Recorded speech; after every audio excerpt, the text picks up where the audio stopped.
The tea I'm drinking today is the capsule, fine tea, action be happy. I don't know which one of those is actually the name of the tea, but this is what the jar looks like.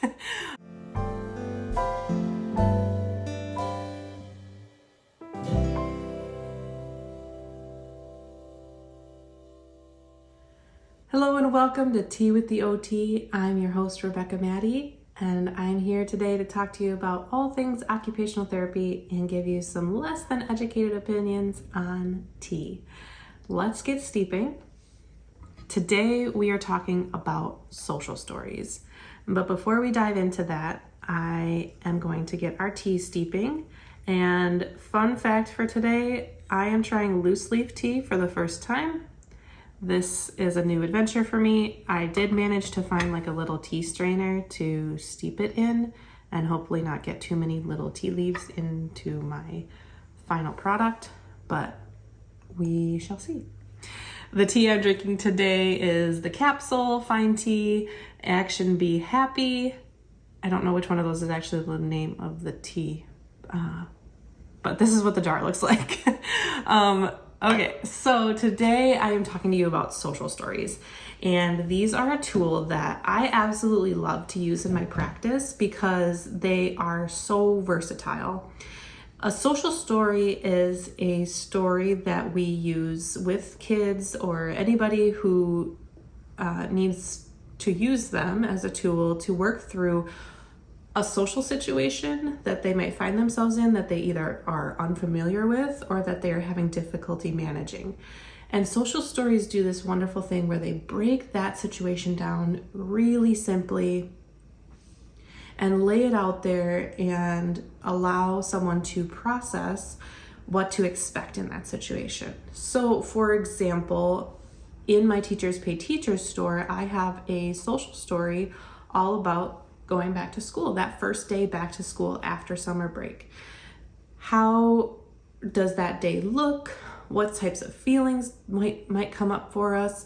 And in my story, I focus on that feeling of excitement and nervousness and how to work through that, what tools you might use, and then just reminding kids that at the end of the day, I get to go back home. And, for a lot of kids, that first day back to school, it's hard to say goodbye and it's hard to be apart from, their caregivers for a long time again after summer break. So that's kind of what that social story is about. However, social stories can be about literally anything throughout our day. I have written stories about bedtime routines, brushing your teeth, getting through a divorce where, one parent has to drop off and the next parent has to pick up. And so it can really be anything, which is why I love the versatility of this tool. And the purpose of a social story is to lay out that situation really simply and allow the child to see what's expected in that situation, what they can expect, as well as recognize that there are feelings that I'm going to have in this situation and those feelings are okay. And then potentially within that story, we can talk a little bit about managing those feelings. So because it can be such a wide range of topics, that allows social stories to be customized. And for me, I use social stories in a lot of different ways. First, I like to use them to kind of introduce some of the concepts related to emotions. And I use a few published stories that some of you might be familiar with, like The Road to Regulation. This is a story all about kids who are learning about the zones of regulation. And so the reader is learning about the zones along with the kids in this book. I also use the We Thinkers series, the Social Problem Solvers series, to teach about different concepts like expected and unexpected behaviors, following the group plan, and those different just social constructs that can be sometimes more abstract and difficult for little ones to learn about. but can lay it out in a beautiful story format for us. The other one that I use with some older kids is the Superflex curriculum, and these are all about social thinking and being able to manage some social situations when we might feel, more challenging feelings. And so those are kind of examples of published types of social stories that have entire curriculums around them.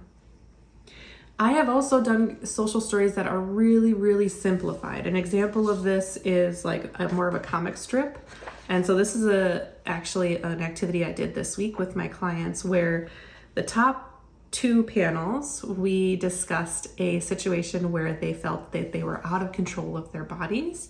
So they may have yelled at their sibling, or they may have thrown something. So we drew that here, and then we drew what happened after they threw that, or they did that unexpected behavior what were the consequences? Did the person not want to play with you anymore? Did you get into trouble? What were the consequences of not being in control of our body? And then on the bottom, we drew what it would be like if we were in control and using a tool to help us feel regulated. So if we did feeling upset, we took a couple deep breaths, or we did whatever tool that they have been learning about for their bodies, and then we responded in a more controlled way, even though we were feeling upset. So basically, this really simplified version of a social story allowed them to play out, here's what did happen, this is my reflection, and here's what could happen in that situation again if I use one of my tools. So this was a more in-depth activity. This is a really simple story, but it was more in-depth in that this child had to think of their own situation and then they drew it out. So that's the other piece of social stories that I really like to incorporate, is how can I give them some autonomy around the story, whether that be drawing the pictures that go along with the story or coloring the pictures that go along with the story. It just allows them to be more involved in creating their own story.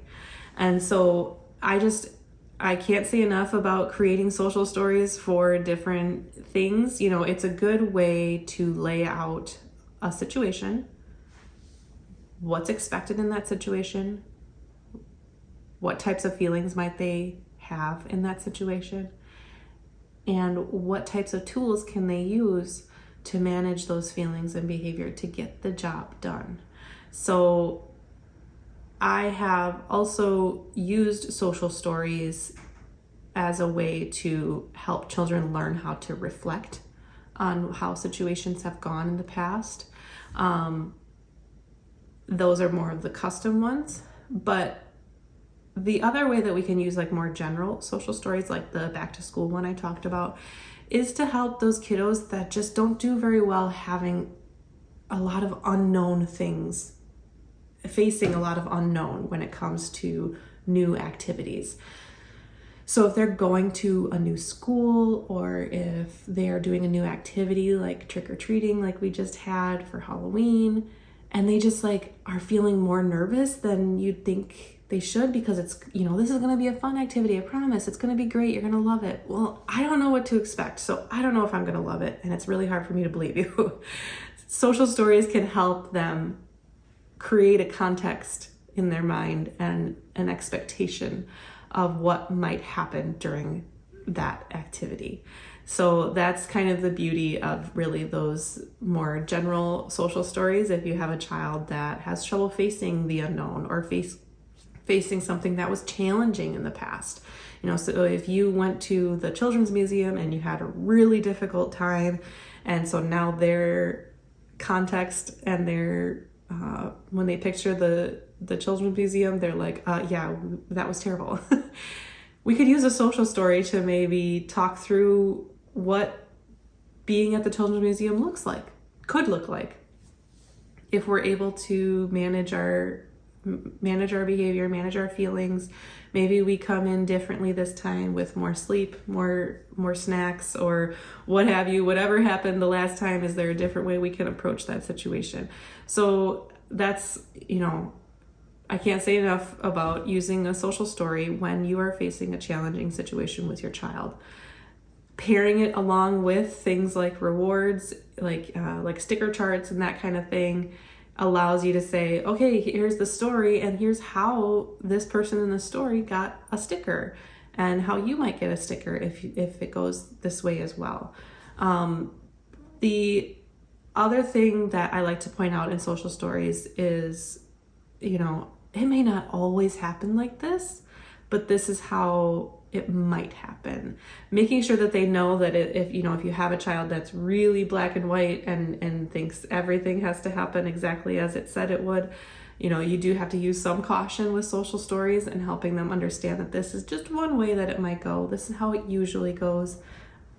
I don't have control over the whole situation. You don't have control over the whole situation, but we'll be together and we'll be able to get through it together.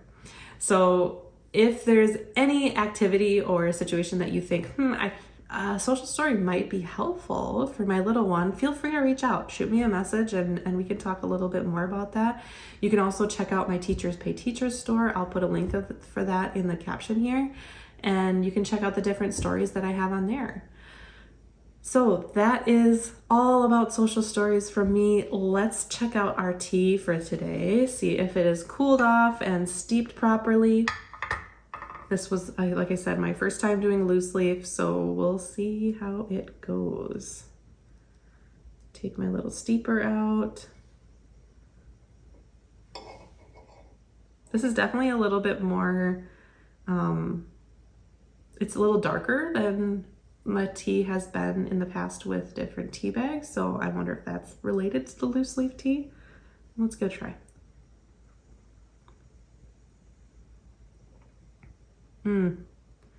Really warm fruity flavors, a super inviting tea.